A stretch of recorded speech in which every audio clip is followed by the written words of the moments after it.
with a bunch of his or her peer group? It is. So the nostalgia is not there in an intergenerational sense. It's not there at all. You know, nostalgia means having somebody that you... Nostalgia is all about memories. And memories are created by having a relationship with a person. And the relationship that comes out of an intergenerational environment is very meaningful. It's one where you're not just learning skills, you're learning why those skills matter in the context of something else. You're not just learning about problems, you're learning how to solve those problems because the mentor is leading you to the answer but not giving it to you. It's about a cycle of leadership developing as opposed to a cycle of skills developing. So where I go with this, if I jump right to it, well, my kids are in junior sailing programs. They can sail circles around me. They know things I'd never have known at their age. And they're teenagers, and they're teenagers and now. they've probably been sailing since they were... Well, since they were babies. Yeah. But they did the junior thing starting when they aged in at 8. And as a result, they have phenomenal skills. And that's what I think is wonderful about junior programs, is that they bring a whole new level of skill to an entire generation. But what they lack is the leadership component, the connection to context that you get from an intergenerational environment. So I think they must be supplemented with a way of putting adults, mentors, and kids back together in outdoor complex activities. Now, in your family, you sail with your wife and your girls? I do. I'm the luckiest man in the world. I know it. I'll tell you a quick story there. I went to a awards banquet on the back end of a sailing season in 2007, and my then 7, 8-year-old daughter kept walking up to the table to receive whatever the flag was that we won for whatever race it was. And I realized that she was the only 7, 8-year-old girl in the room. And so I scratched on a napkin the number of races that we had started and finished that season in a short Milwaukee, summer season. And I had begun and finished 59 races with my 2 daughters and wife and our friends. And I put the time together and realized I was the luckiest man in the world. You are indeed. Absolutely. And so we needed to have a discussion about intergenerational sailing again. Yeah. And they gave me the inspiration Reinforced to pull that off. Yeah. So the fact your father wasn't a sailor, he was a fisherman, and you probably fished with your dad so you have that nostalgia. Yep. And you shifted your activity, made the choice to sail instead. I don't know if you still fish. I do sometimes, but you know what I do instead is drag my almost 80-year-old dad out sailing with us. Well, there you go. Yeah, but it's still, now it's 3 generations. Exactly. Yeah. Exactly. And if all goes well, your daughters someday will have children, and they'll be dragging you out to sail with your grandchildren. I can only hope. But isn't that the goal you're trying to reach? Isn't that the lesson you're trying to teach here? It is. You said before, time and time choices are the key issue here. I was quoting you, by the way. Yeah, I know. If you look at in my town at the Milwaukee Community Sailing Center in the summers, there are 100-some kids that come down for junior lessons every year. It's great that they do. But Mom is dropping them off in the parking lot every Tuesday morning at 9 o'clock so that they can spend 3 or 4 hours on the water learning the way they do, and then Mom comes back and picks her up again. If you just go through a simple exercise and say, as an organization, how many of those moms can I talk out of the car and into the boat with their 8-year-old son or daughter? What you find out is that with 2-parent households, 50% of the moms are willing to try to have an experience with their kids in the out of doors, if asked. And in a single-family household where the mom is the only parent, 70% of the time the mom will choose to get out of the car and walk through the parking lot and join her child. Parenting choices are actually pretty simple choices when the options are put in front of the parent. Uh-huh. You know, I found, am quite optimistic about it, that if an organization that wants to help sailors sail just creates an intergenerational environment, welcomes the mom, they'll find that moms will go sailing with their kids, because it's one of the things that moms are frustrated by, that they don't have many chances to do things. They don't like being spectators. They don't. What's good about it? All I do is drive to and from the club. Yeah, and I've heard moms say things like, I have to go sometimes to watch soccer because I got to yell at that coach to keep him in line. And when I don't appear, it's the time I use to make sure I get my shopping done.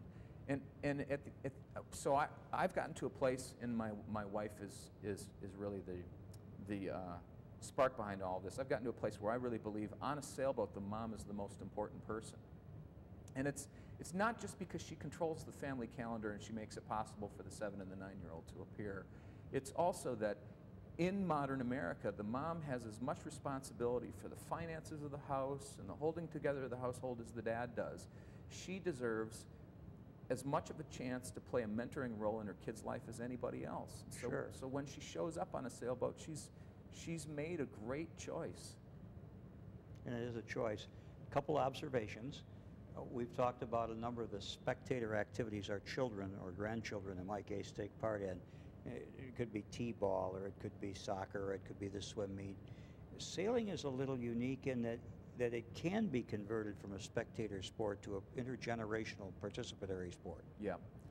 I mean, I can't go on the field and play softball with my grandchild's team. Right. I reflect that completely. I completely agree. I want to go two directions on this. Okay. The first is that very clearly a sailboat with a grandfather and a granddaughter is a wonderful environment for sharing a rich experience. It's close quarters. It requires some teamwork. You have to teach in order to be safe. There are all sorts of reasons why it's a fantastic place for this. But I say it in the first part of the book, and I'm going to change it in the second edition. I said originally I wasn't going to compare people's hobbies or choices to each other, and I've decided in the second edition I'm going to just lay it out there. Sailing is better than soccer, and I usually get laughter from people when I say that. But if you measure it against the fact that there will never be a circumstance in which a great grandmother will play soccer against her great granddaughter, sailing has that possibility. Of course it does. That's exactly why it ought to be saved. And it's wholesome, and it's wonderful for all the reasons. And I stumbled on it because I love to be outdoors and I love to be on the water, and we talked a little about that before we started the program, and so I'm a lucky man too. So sailing is a good choice to break that spectator sport sort of paradigm. I was going to use a less polite word, prison. It's a jail. You're fenced in. Yeah. And so that's bad. Let me ask another question. The club we're in, Detroit Yacht Club, and a number of others, and I'm sure the same is true where you're from, have both an adult sailing program where grown-ups can come and learn to sail, maybe in club-owned boats, maybe in something else. And they also have the junior sailing program where the children from ages 7 and 8 into their teens can learn to sail, can compete, and so forth. In your ideal world, Nick, wouldn't it be better if we had a family sailing program where somehow at least a part of those two programs were merged?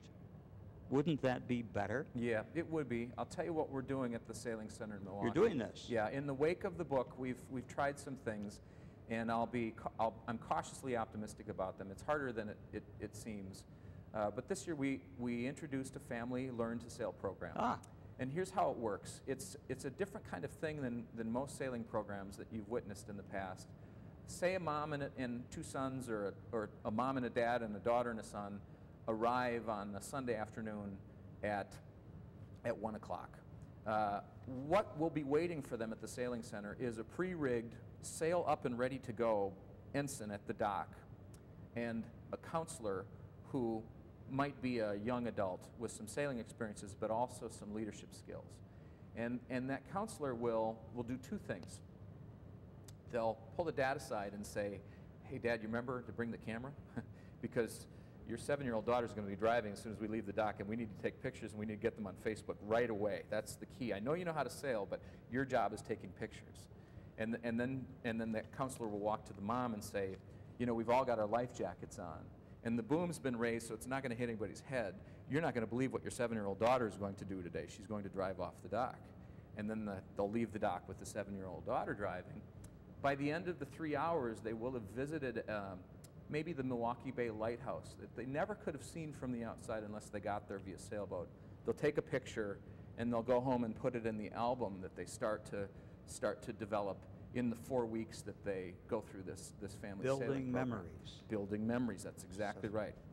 The whole premise is that what of course happens is dad's talked down, he's not patronizing, mom's made to feel comfortable, kid learns how to sail, family learns how to do this thing in the out of doors together. That's our 101 program. Where we're heading with it in the long run is to do things, kind of some new innovative things, where we take the boats that we receive in donations, tax donations, and put them back into the market by having the families actually do the winter work to put them back into saleable condition. And if they want to, for the cost of the materials, take ownership of the boat and keep it on the sailing center grounds. Wow.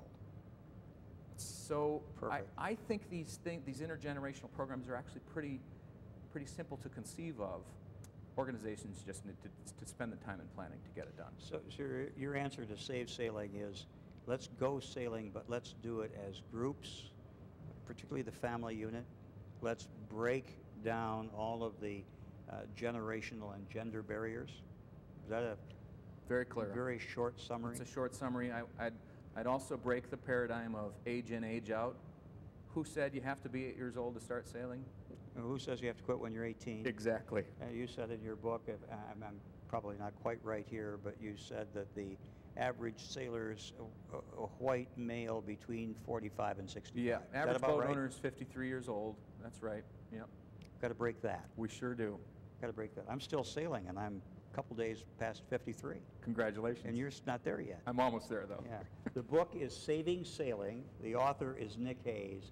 It's very readable. We didn't talk about all of the interviews, the real-life stories that you summarize in here to illustrate some of these points. Well, I hope they'll read the book to find out about I've this. read it, and I really recommend it because it's, as I say, it's about more than just sailing. But I think at the end of the day, sailing lends itself to the lifestyle choices that you're advocating very, very nicely. And yes, I'm prejudiced. Nick, thanks very much for being with us. Thanks, Ted. I'll see you get a copy of the program. Hope everything goes well at the Detroit Yacht Club. I'll sign and the I book hope for lots you. of people will take a look at Saving Sailing. Thanks, Ted. Thank you.